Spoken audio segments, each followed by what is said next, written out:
content, which I don't really know much about, but we'll we'll see where it takes us. Okay, so welcome everyone to the BEwell Hub. It's a space for coaches, entrepreneurs, and growth-oriented individuals to inspire and support each other on our journey to success and well-being. So today's webinar is entitled Mastering Video, a blueprint for entrepreneurs to build trust and authority. Our guest speaker, topic facilitator, co-host is Natasha Guyot. And let me tell you a little bit about Natasha. She's a video sorceress, guiding creatives, solopreneurs, and SMBs to create and repurpose engaging video content for brand magic and client attraction. Okay. I think today Natasha could even throw some light on the Video Alchemist program that she has, the 5-step framework, if she's okay with that, which I read has topics like clarifying our video strategy, mastering filming basics, building longevity with a YouTube channel, maximizing impact with live video, and repurposing video to increase reach and save time. So these are some of the points, but I'm sure Natasha will take us on a journey to video content and building trust and so on. So welcome, Natasha. Welcome to the BEwell Hub. Thank you for having me. Thank you to meeting you all here. And yes, I will be happy to share more about my framework, but I would say that first of all, I want this to be a conversation. So if you have a question, please tell me, I'm not just here to talk at you for an hour. That would probably be awfully boring. And my goal overall for today is, like, everybody talks about video, but it's kind of, my idea is more like getting you a foot in the door, of giving you the clarity of, okay, how can I start doing that without feeling overwhelmed by the tech, feeling that you're going to suck all your time in it when you have many other things to do in your business or your work. So that's really like this idea of like, okay, how can we start in a way that's not just headaches and that can actually produce results? So this is, first of all, does any of you present do video in your business or in your work? I'm learning. In fact, I had a video with Steven yesterday and also an audio on there. So I'm in the process of learning all that. I have a book that's going to be coming out, and I want to start getting into podcasts about what my specialty is, which is servant leadership. So I have a lot to learn. So I'm excited about today. Well, thank you for sharing. And yes, video. Also, I love that you did a collaboration, because this is one of the things I tell people is because many people are just like, oh, we have this idea that we need to start on our own, completely on our own, which is a very entrepreneur thing, to do. It's like we have this proverbial island because, we have our own business, and it's kind of like, it's not because we do have our own business, we cannot collaborate. So that's something I always encourage people to do. I'm like, if you want to start doing video, but it's just, you don't want to do it alone, then grab, a peer or even a mentor, and just, whether in the same industry or in an adjacent one, and see what you can do together, whether it's going to be a podcast, since now so many podcasts also have a video version on YouTube, which is a good thing because it's going to help people who prefer video over simple audio to also find you there and, access your content. And really, it's finding that sweet spot, because I think we make video and a lot of other things way more complicated and don't think that they have to be. So yeah, maybe it's going to be a live event. Maybe, you're recording that podcast, or, if one of you has already a YouTube channel and you want to record, like, a webinar or an episode or a video on any topic. That's really one thing I really invite my clients to do is like, okay, if doing it on your own is scary, who can do it with you?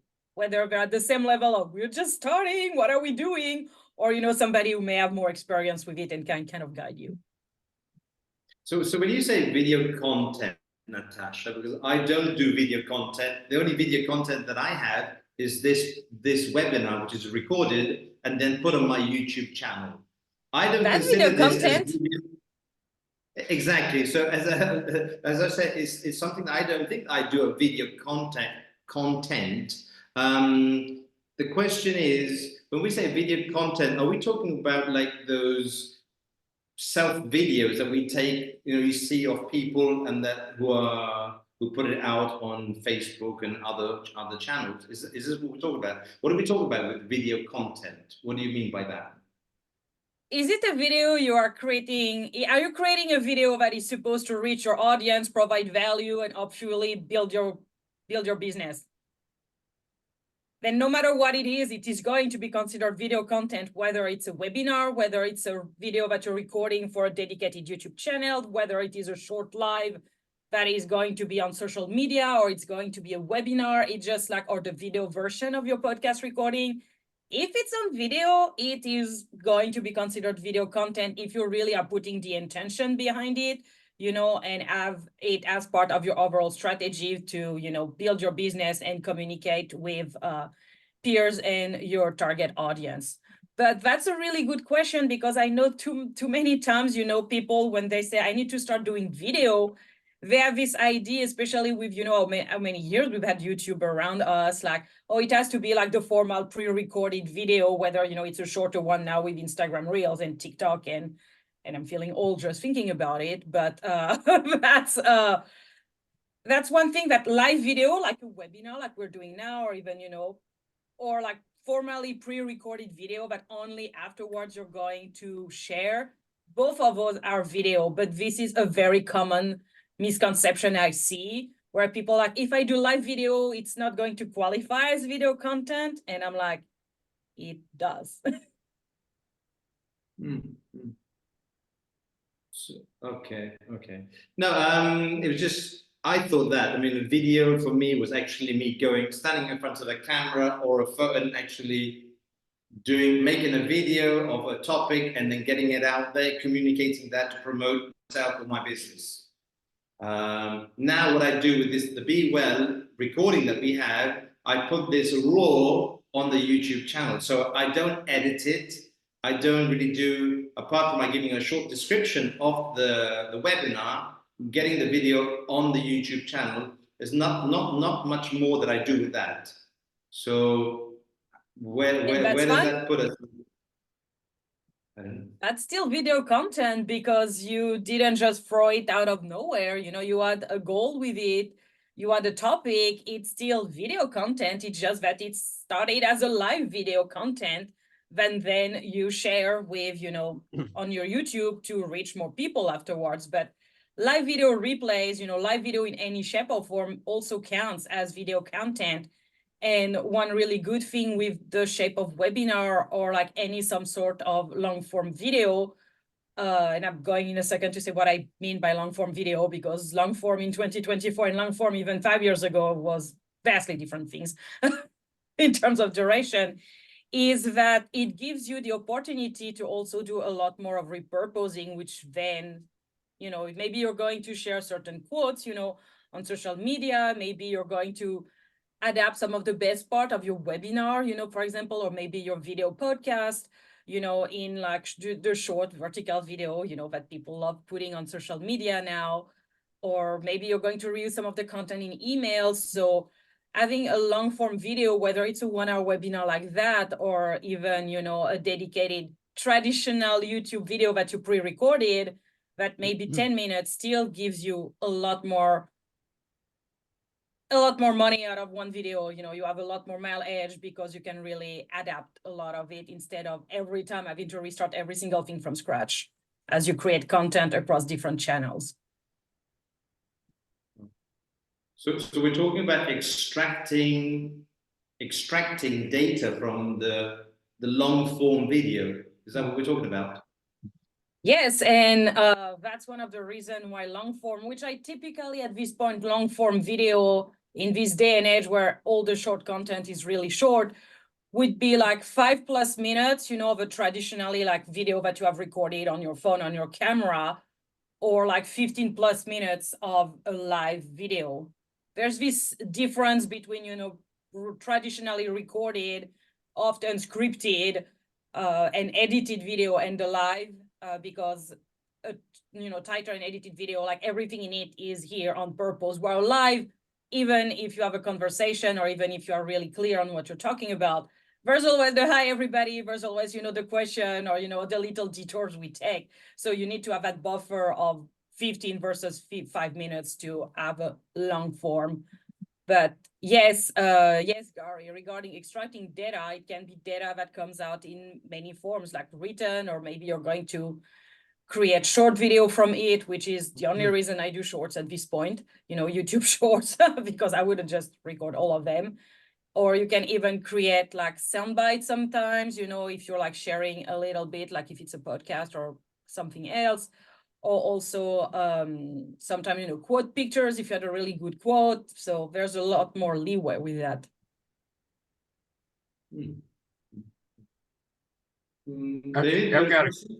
I've got a question. I'm just learning about all this stuff pretty much. And one of the things I don't understand is how do I use whiteboards to demonstrate something like corporate structures and things like that? Did you say whiteboard? I have the option. I mean, I have it in there, but I don't know how to use it. So how do you open the whiteboard that comes and replaces you on the screen so you can show what you're pointing to, or does it make a background, or what does it do? I actually do not, I've never used it. I'm going to be honest there, I have never used okay. it. So that's, but typically I have seen it used. It's normally if you're going to use the whiteboard, it's going to take part of your screen while, yourself and the other attendees are still going to be there. So if somebody has a reaction or can ask a question, you should still be able to see it while part of your screen will be the whiteboard that you would be using. Just like if you're going to present slides, if we're talking about slide and, sharing your screen, that typically still takes part of your screen without completely removing like yourself and the attendees. Okay. All right. So it's like a little corner piece for me, but everyone else be able to see it however they need to see it. Yeah. Okay. Good. Excellent. Happy to help. I had a question as well, and so it's this idea of what is the best format to what's the best length and the best format to kind of drive interest and attention? Because when we look at the metrics like in YouTube, it's like people drop off usually after a very short amount of time. Attention span usually you lose about 70% of your audience by the first minute or two in, and then you lose 90% of your audience by the 5-minute mark. So, and that's the metrics that YouTube uses to value whether yours is worth sharing with anybody else or not. I was curious, should we be putting like a minute lead into it, or like a trailer into what we're going to be talking about? So the format of what I do is it's a group setting, so similar to this, and we discuss the topics. And I've been putting the whole thing up, which is an hour long, and it does have value, but it's like the last summation at the end is the real value. So, do you have any advice on that as far as length or how to even structure? How do you put the magic into the video? Thank you for asking that. And yeah, those metrics are like across the board at this point. So this is, you have multiple options with that. If you're sharing the whole thing, you could also decide, you have two options, in addition, I would say, to share the full thing, which, as you say, has values, is you could like have a stripped down version, maybe with like key points that would be shorter, and say, hey, if you want, without giving all the key points, but like, or all the value, obviously, but like doing and editing things down, or maybe re-recording your short, maybe, 3 to 4 minutes would be like, hey, this is what we covered. And, so people still get some value from watching that without you needing too much time, to re-record the whole thing. And then they could go back to it. So it's kind of like giving that, we're always talking about giving that quick win to people. So it would still provide value if people just watched it, but they would get more value from then going to watch the full version that you did upload. So this is one way to do that. You actually have 3 ways. In a 1-hour video, I would recommend is really adding chapters. which YouTube allows you to do, which I don't remember it from the top of my head, but it's something you can literally just put in the description with, like all the times, and making sure you mention like what the topics are. So people, it's not just like, oh, that was part 1 or part 2, because somebody's staring at that. It's just like, yes, so what? So really, like, if you talked about that subject, then clearly state what each subject in these different spots were, because maybe then somebody will not watch your full video, but would be like seeing it. And if the chapters are there, be like, oh, there's that like 5-minute spot I really want to see. But if they got value from it, they may be more likely to subscribe, to come back, or even to comment. So in really building that. And a third version you can do, and all of these you can try with just one of them, or like use 2 or all 3 together, like you can experiment as well. The third option is actually adapting as much as possible, creating shorts, up to 60 seconds from like the really good juicy parts, and also repost them as YouTube shorts. And you can also use them across other social media. And you have two versions, 2 platforms that you can use even in the free version that allows you to do that. There is BEwell, which I personally use, which is an AI-powered platform that is going to go through your longer video and kind of find like what they consider the best bits that could be like your shorts. And then you can adjust, because there's always some give and take with that, but that can save a lot of time. That's what I've been doing in the past 8 months with my own lives, because I don't have the time to just manually go through every single thing. I'm like, even if I get 4 shorts out of a 20 minutes video, that's still 4 more short entry points for people discovering my work, to be like, hey, that's kind of cool. I actually may go and watch the longer thing. And the other would be CapCut, which also works in its free version for more manual adaptation. I would say, if maybe you have your timestamps or something, like, hey, I remember that part was really good. So CapCut for manual adaptation usually works better. While if you're just like, I just want to have a few, I don't want to spend my whole time in it, BEwell would be like your best friend, and you can use both depending on your goal. You answered my next question, which was, because like you see people that do design on houses, whether it's the exterior or interior, and have this ability to to transform the space into something beautiful.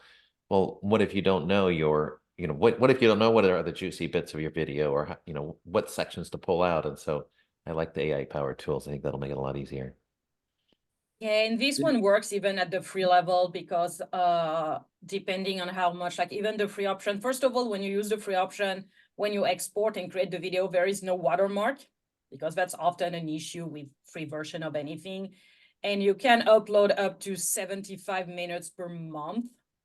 But out of 75 minutes, you can probably get, I would say, 10 to 15 shorts out of that. So that's still going to cover your base for a good chunk of time.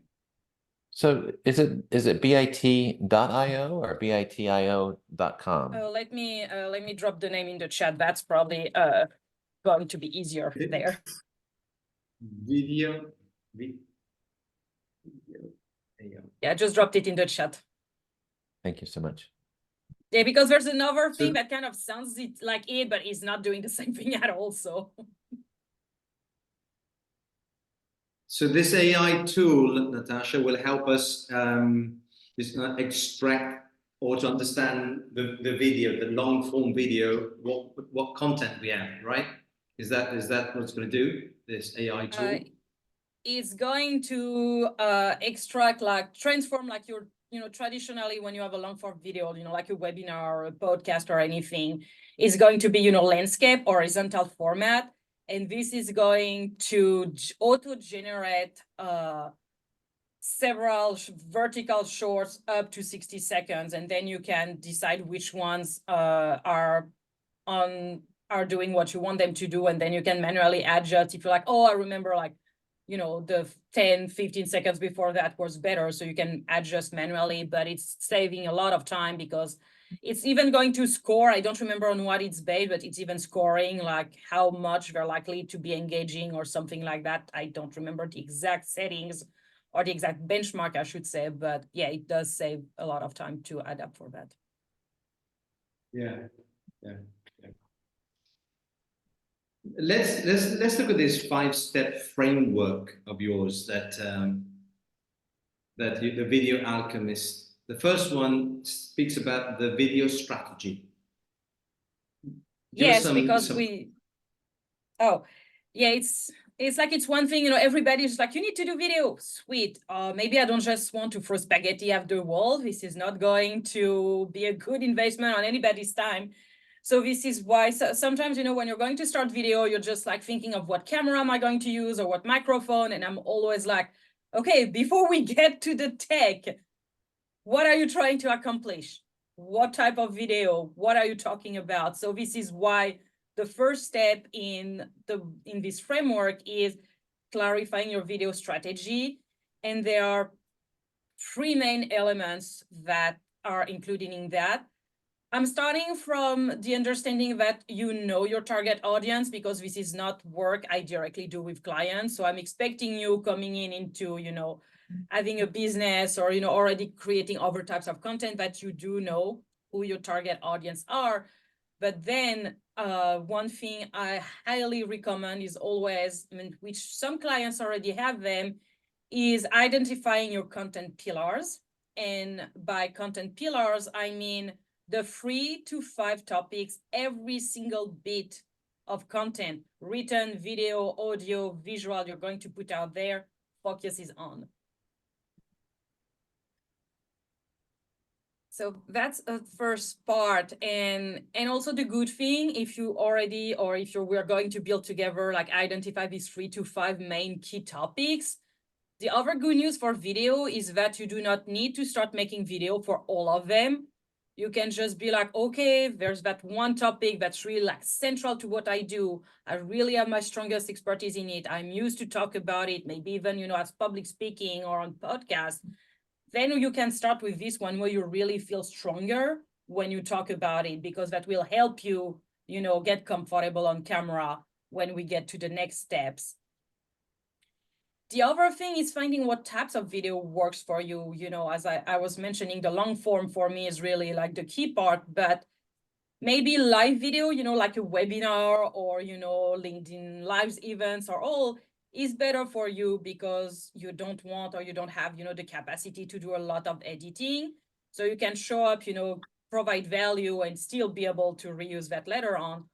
Or maybe recording videos on your own and then sharing them after editing may work better for you. Maybe some of your target audience, is online at times when it's not easy for you to be on at the same time, or maybe you only have so much time in your schedule to create videos. So, recording maybe in smaller bits and then editing everything together might be better. So you can obviously do both live video and what I call pre-recorded. But if you're just starting and you're unsure, like identifying like the one of these 2 that may be more helpful and a better fit for you is also part of clarifying your strategy. And a third very important element, because we all have a tendency to just be like creating and spending too many hours on content creation, is finding the schedule that works for you. If you're just like, I'm going to hit the ground running, share 2 videos a week, and you do that for 3 weeks, and then you disappear off the face of the earth for 3 months, that's not going to really pay off. On the other end, if you're just like, I'm going to do once a month, I'm going to do 1 webinar a month, or I'm going to create a 20 or 5 to 20 minutes video, every month, which then you can repurpose, in other formats. And you can do at least that 1 video a month for starter. I prefer that you start like that and eventually build up over time than burning yourself to the ground from the get-go and then being like, you will never catch me do video again.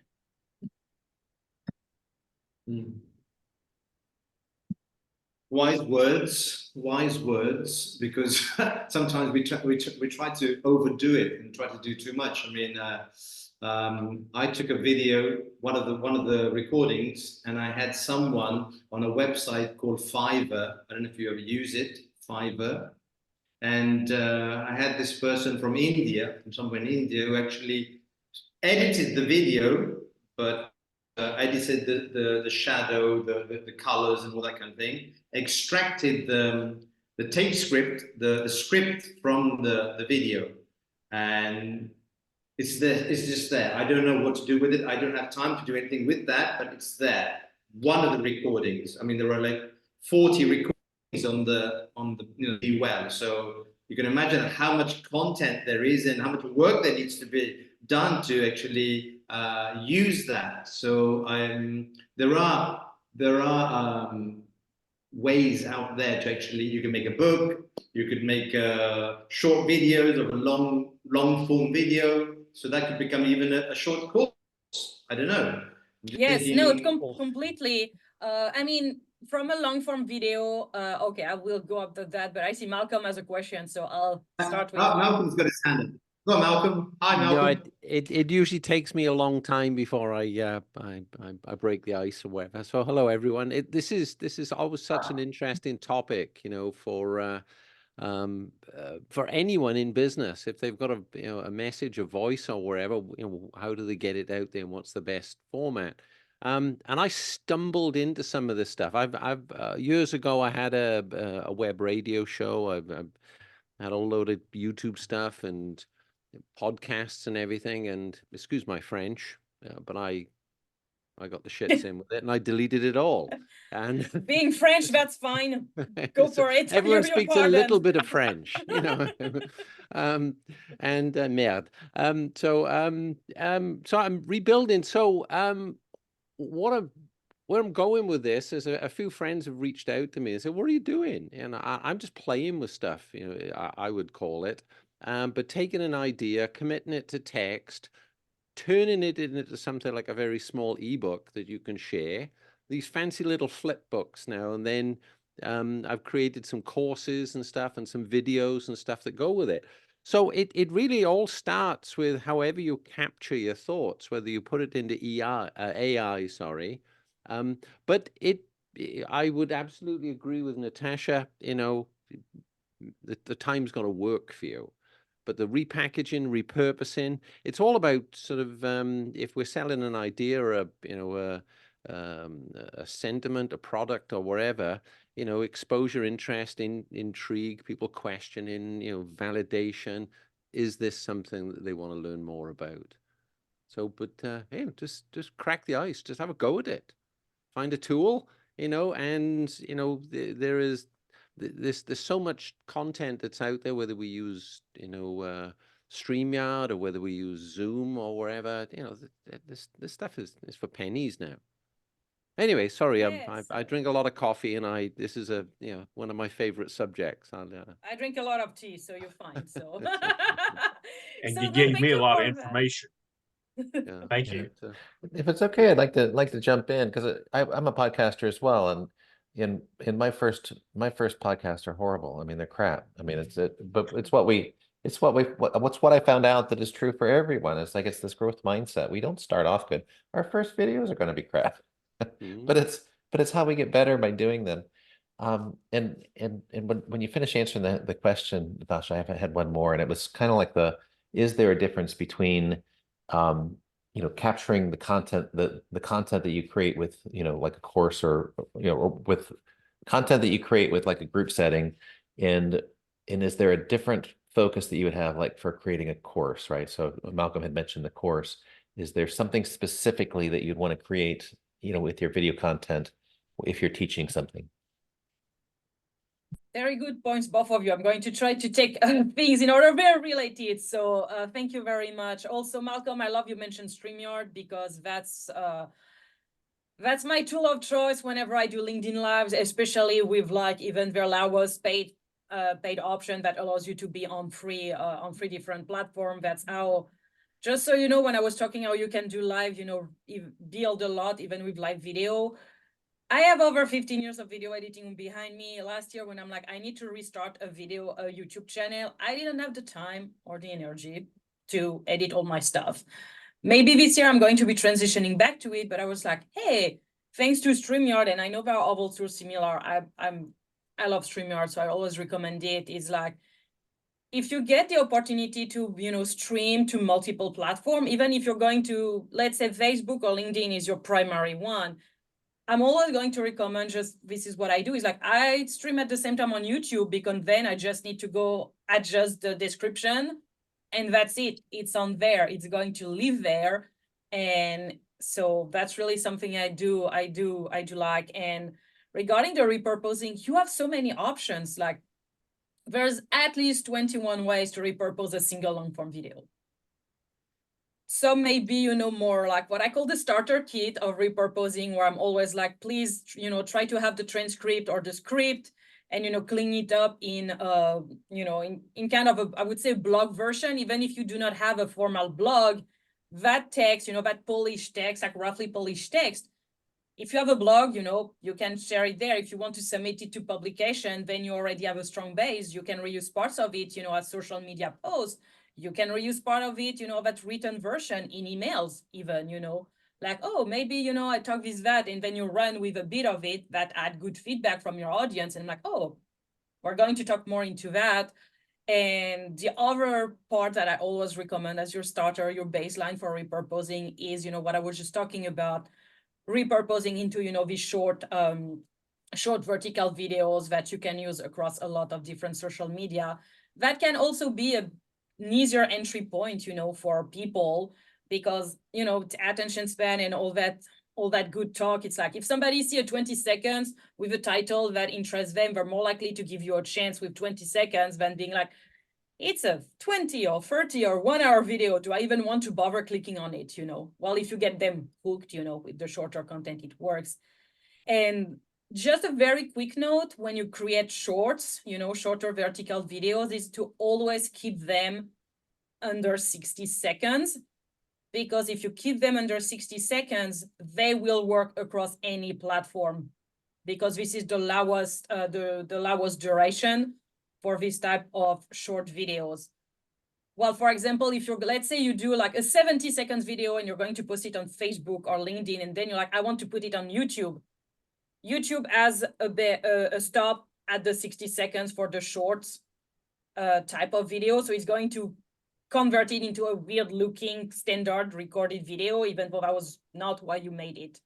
So under 60 seconds is going to be your best friend if you repurpose or create from scratch, you know, short vertical videos. Yeah, and thank you for that, you know, especially about the timing. I was just thinking here now, what would you recommend?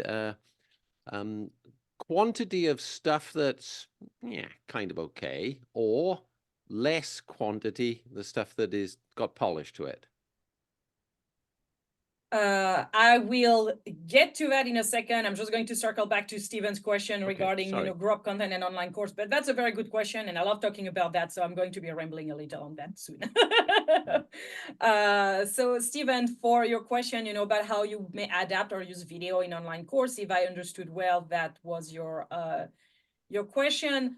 I would say that if you have like group content or any type of video where you realize that would make a good online course, then what I would recommend is that you will probably re-record any videos that goes into a course from scratch, because then it will be completely linked to like any learning outcomes you will have, you know, once you completely design the course structure. But at the same time, it's not because you're going to be recording new videos that you cannot like reuse this transcript or, you know, or these key points you had from previous video.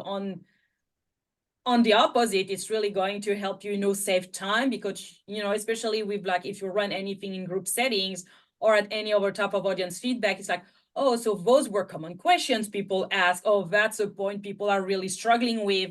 Maybe, you know, I'm going to have a dedicated module on that. So it's really it's really like the original videos you may have that you then turn into a course.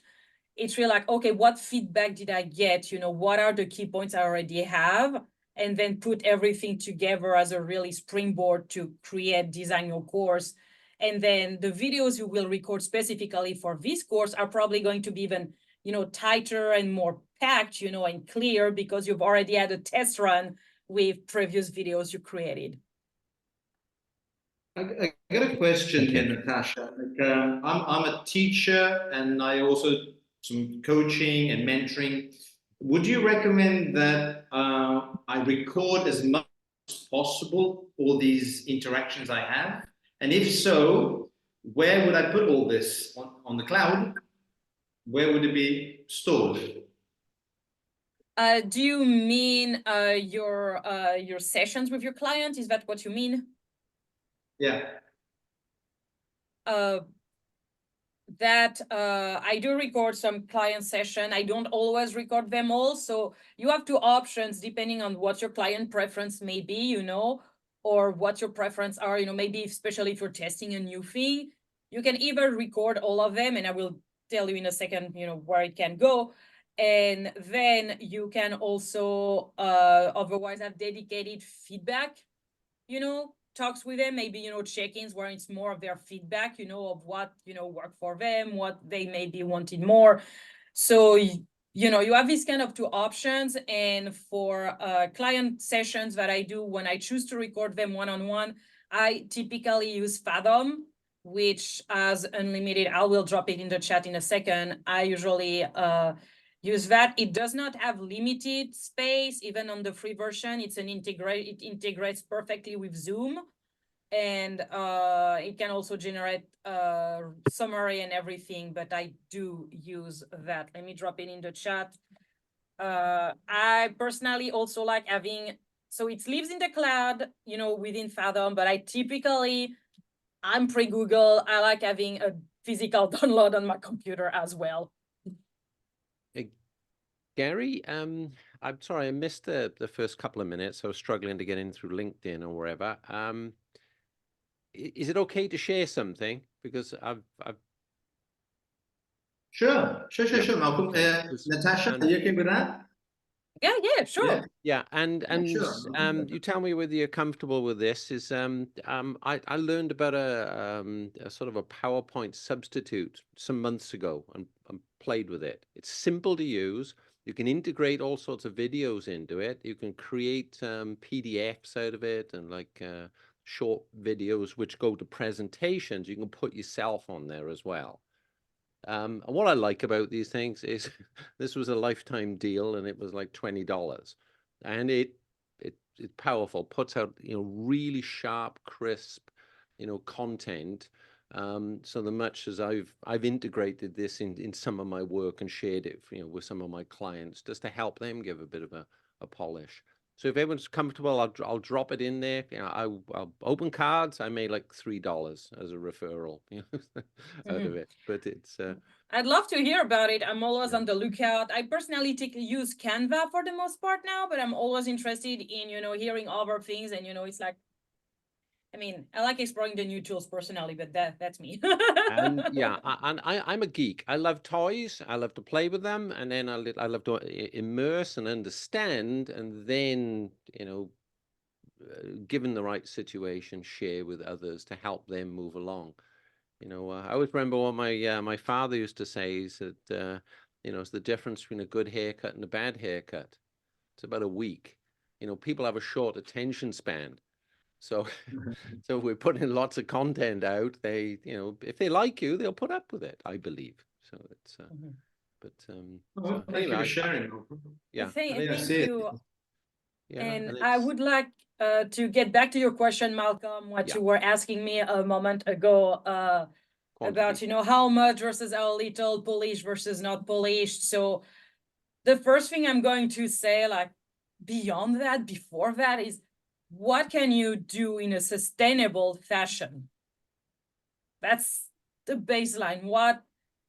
And I'm going to say what is comfortable for you, because yeah, we like, you know, challenging ourselves and growing and all, but when you're starting with that, you also don't want to be, I'm going to start so much now, and then you're not going to do that anymore. And then that's going to be like counterproductive. So I typically recommend at least one long form video a month, you know, whether it's a webinar, whether it's a, you know, traditionally pre-recorded video, because one video a month helps you, you know, still reuse that across different channels. But, you know, at some point, even a few years ago, everybody was like, you need to post 3 videos on YouTube every week if you want to go anywhere. And like, I have that thing called a life next to it, and I'm highly organized and highly productive, but no.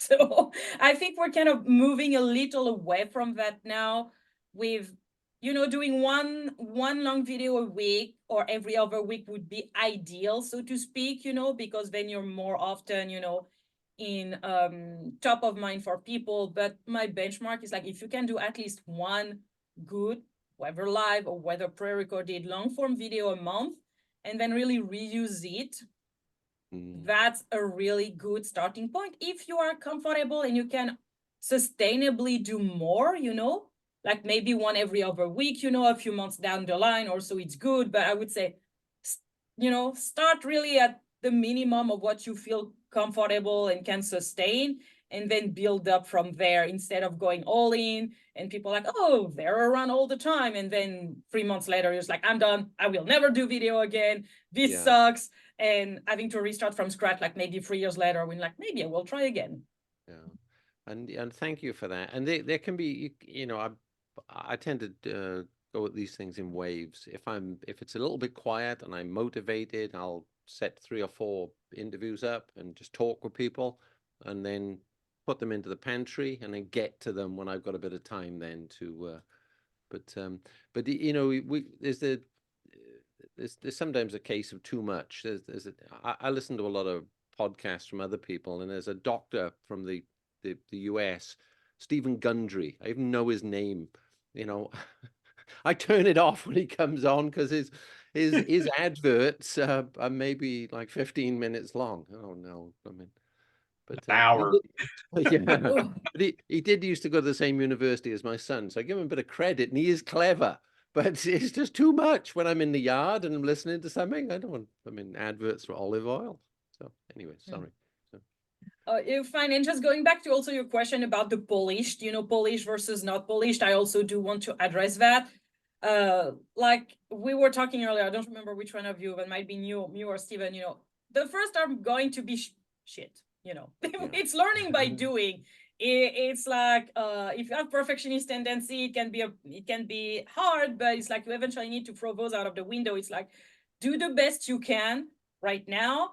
And I like the idea of people being like, if you can make every video 1% better, you're winning, you know, even if it's that 1% over time. And it's also like, you know, that you miss 100% of the shots you don't take. So maybe your first 100 videos are going to be like cringe-worthy, and if you rewatch them, that happened to me from my very first YouTube video that does YouTube channel that does not exist anymore. I rewatched some of that stuff recently, and I was like, what were you thinking? You know, they were not bad. It was the best I could do at that time, you know, and it's really like, make it as polished as you can, you know, right now, do the best you can now. And also, and I would say that goes especially for, you know, pre-recording edited video, where you have more of that leeway of, you know, polishing it, but don't get caught into the trap of, I'm going to do 12 takes and then I'm going to spend 2 days editing a 5 minutes video. No, please don't. There's no return on that. But I do agree with you on the StreamYard stuff, that you can put moving banners and different imagery, and if you're going to do it, you know, I would say pay for the version, and you can do more backgrounds and stuff like that. It looks more studio, you know, produced content then. But okay, thank you. Yeah, oh, you're welcome. And also a tiny thing on the polish aspect, when you do live video, people will see there, people will always cut you more slack on live. I just demonstrated it with not being able to find my words, because the live version stuff happens. In my case, I often disappear behind cat tails and cat butts. That's become a running gag with my audience. You know, I call my cats business features now, but it's like the live also has that quality of, you know, immediate engagement. So it's like, if your live is by definition not going to be as polished as an edited video, pre-recording, when you could, you know, adjust all the things and be in control of most of what happens on the live, it's also a good school of, you know, kind of rolling with the punches and being more comfortable with imperfection. Yeah, great. Well, if I missed the first bit, what is it that David and Stephen, and I know Gary, and thank you for inviting me. I know what you do, and it sounds like Natasha, you're an influencer in the world of video. Yeah, Natasha is our video content topic facilitator, guest speaker, co-host, everything basically, all thrown in. All right. All at once. We'll take a last 5 minutes, Malcolm, and we'll introduce our last 5 minutes, okay? Because I've got a question here from Natasha regarding the building trust and authority. Can you give us some light on that? What does that mean to build trust and authority, and how do you do it? Sure. No, that's a good question, Gary. Thank you. Let's start with the building trust part. In this day and age, many people choose, consume so much more video than even 10 years ago. So there's a lot, of even marketing and buying decision made based on video over even text. I think it's been growing by 80% or something in the last 10 years. So even before the pandemic hit, which was also added to that huge consumption of video, that it's really like if people get an idea, of your personality more, your body language, especially like, let's say, you're a teacher, you're a coach or a consultant, service provider, if people get to see you on video, they're also going to get a better feel, a more direct feel, even if it's a pre-recorded video we're just watching of, your personality and how it may be to work with you. Obviously, it's going to be different if they work one-on-one with you or, within a group setting. But these video components really bring the human component even more to the forefront, which can help, build that trust factor that makes a big impact on whether or not people may buy for you, work with you, and so on. So that's the trust part. As for the authority part, that kind of ties into it, with how many people make decision based on, videos that they have consumed, maybe more so in certain cases than, articles they have read or other types of written content. But it's also like the video, and I'm thinking also in that regard, if you do collaborations or podcasts or are going to have a YouTube channel, for example, it's like if you start building this video library, that people see, oh, they're just not talking out of thin air. They actually are producing, this library of content that may build slowly, but still over time. And if they see other collaborations with people, in your industry or adjacent industry, it does help build your authority through this visibility. So when we talk about trust, building, just going back, I didn't want to interrupt you because you went on to authority as well, but building trust, so what are the kind of things that we should be avoiding when, to miscommunicate or to build the trust with the audience or people who are watching these videos? What should we avoid doing, or what could be good to be doing? That's a good question. The first thing that always comes to mind is make sure you show up as you would show up to a client call or, or a public speaking engagement. Because if you suddenly, present yourself with a whole different persona because like, I need to appear XYZ way, if people then have a call with you and they're like, there's a huge discrepancy there goes your trust factor. Because even if you're really awesome both ways, if there's such a gap, then people are going to be like, why did I even think 1 second I could work with them? Which is, like I say, doesn't mean you're bad or unqualified or anything. It's just that you broke that beginning of trust when they were expecting something based on how you show up and talk, and what you do on video. Another thing that you may generally want to avoid, typically more when you create videos on YouTube, but generally speaking, avoid clickbait, clickbait title, that are just like, oh, this is going to be the next big thing under the sun, or do something that looks interesting and then talk about something completely different. It's okay to be a little clickbaity, but you need to make sure you're going to deliver on that. If you're going to be like, hey, XYZ really value whatever, title, then make sure you deliver. Because if you just use a clickbait and then talk about something different, or you do not want to do that, because then you're again breaking that trust when people were expecting something. Like, try to really make sure that the expectation you set up, through a title, through a thumbnail, through a description is completely related to what you're going to actually deliver in the video. So that's another important thing. And can you just clarify clickbait? Because you, just clarify that. Oh, sure thing. Now I have to find an example. It's like a big promise that looks irresistible. It's a big promise that looks irresistible, and people like if are interested in that topic, like the first thing that came to mind is 5 ways to have an amazing lawn this spring. Okay, and then suddenly you're going to talk about lawn care in the winter, or vaguely talk about 1 way to take care of your lawn, in the spring. So it was really like really disappointing, and people clicked on it. Or maybe you don't even talk about lawn, you're going to talk about,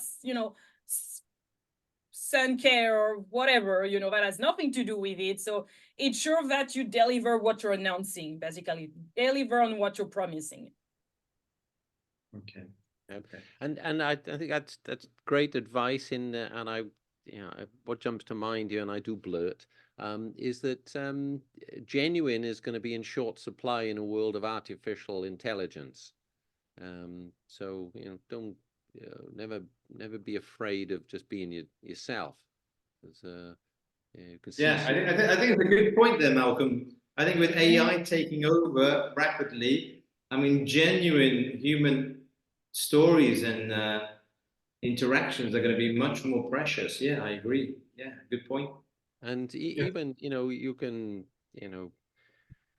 even scrape stuff from documents or wherever and run it through an AI tester, and it'll tell you percentage, whether it's written by a human or it's written by a machine. I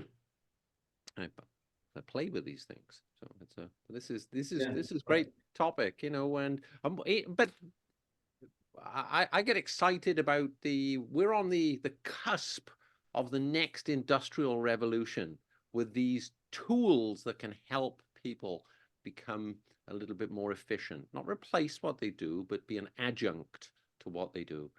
Because certainly I know my punctuation needs an adjunct. It's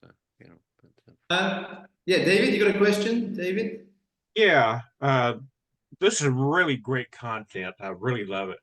When I do seminars, I usually set myself up for the seminar itself to be about 45 minutes to an hour. But it's because of the subject matter I do on servant leadership, what they get out of me is they can see the genuality of how I've lived with servant leadership. And the question and answer session after the fact often lasts an extra hour because people are so, how do we get this? How do we do this? Because they're excited about it. And, my slogan is bossism is dead, and replacing it with servant leadership. And so your thoughts on genuality, being genuine, that really carries with people. It's awesome. Does, yes. And this is going also, back to where you're building. I got another question on trust, building trust. We said 1, to show up, genuinely as you are, as you would be in an appointment and so on. What about the content that we put out? How does that affect trust? I mean, that would be like that. I tie that back, to both, how you can provide value, like providing value to your audience in any type of content you're going to create, and make sure that this falls within, your content pillars, which I talked about, which is, your 3 to 5 main topics you talk about, which would directly correlate to, the work you do. Yeah.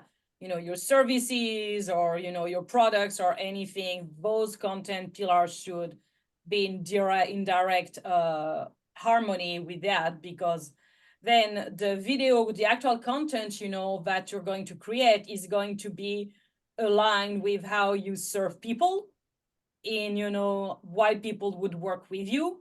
So it's kind of making sure that you also like are attached, it's kind of like the public content you're going to share. Like I'm thinking more, in generic video content, not like an online course or anything, but really like that public, like videos on YouTube or webinars or so. You want to make sure that it's aligned, that it's with what your paid service or products are, but you also want to make sure that people have actual takeaways from it. Like David, you were talking about how people were asking you questions afterward because of of what you were doing. Stephen, you were talking about group conversation. Gary, you have these great BEwell webinars you are doing. It's making sure that any video you do, it's not about you. It's about your audience. It's about what they get from it. You know, the famous what's in it for me. It's like making sure that even if it's a small win, that it's there, that bit of value, they can also apply it, not just, it's a general philosophical value, you know. I love me a good philosophical discussion like over people, but like if you're going to do video, what can you deliver that can directly impact whoever is going to be watching it? Mm-hmm. Sorry, guys, I've got another question. I'm taking over, but I've got questions for Natasha, that's why. Okay, jump in whenever you guys want as well. So if you've got a YouTube channel, I've got a YouTube channel, and I put these videos, these BEwell recorded videos on the YouTube channel. Would you say it's the YouTube channel should be kept for just that kind of video content, or it can be kept for any type of video content that I produce?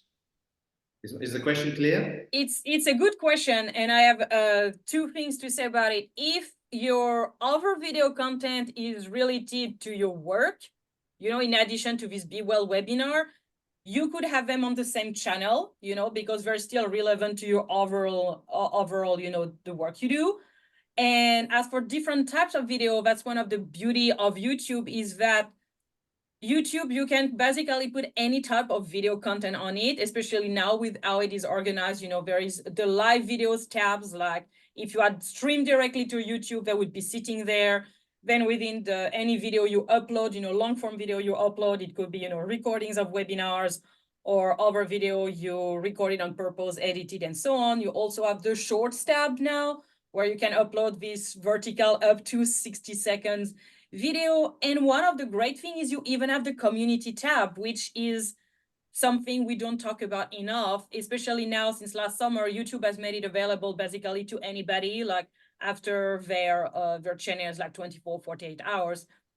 The community tab is where you can share some text, some pictures, link to like a video you've already posted. It can be a great way to engage with your audience and people, especially who are subscribing to you. And, you know, maybe you can even share polls, you know, if you're looking for some audience feedback. At the beginning, is it going to feel like you're talking to the great big void of the internet? Yes, but it still shows that you're showing up, and you can even repurpose social media posts from other platform.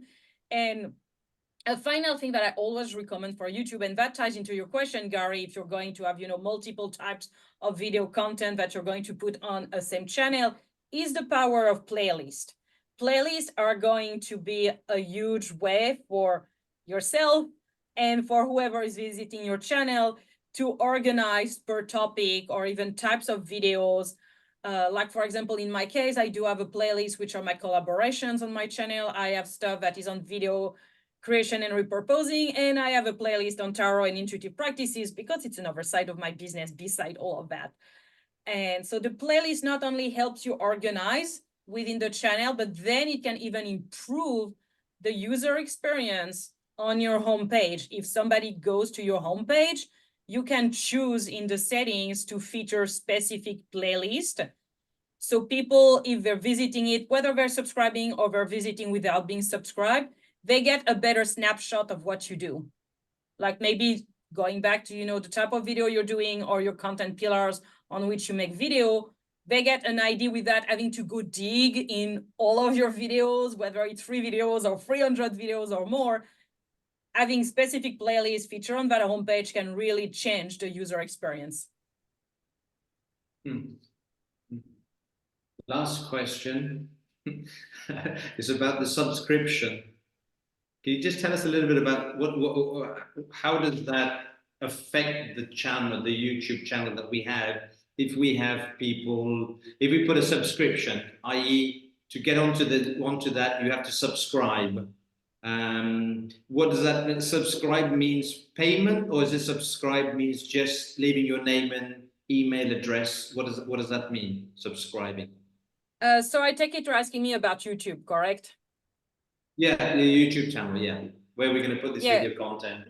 So the basic YouTube subscription is basically people are going to choose to just follow your channel. It's kind of like the YouTube subscription really is like the follow button on Instagram, or, you know, or even on LinkedIn, or for a Facebook page. It's really, there is no payment involved. You don't even get their email address, for example, or anything. It's just that then you're going to show up into their own subscription feed, which is all the channels they choose to follow, and possibly they may choose to receive notification when you create a new video.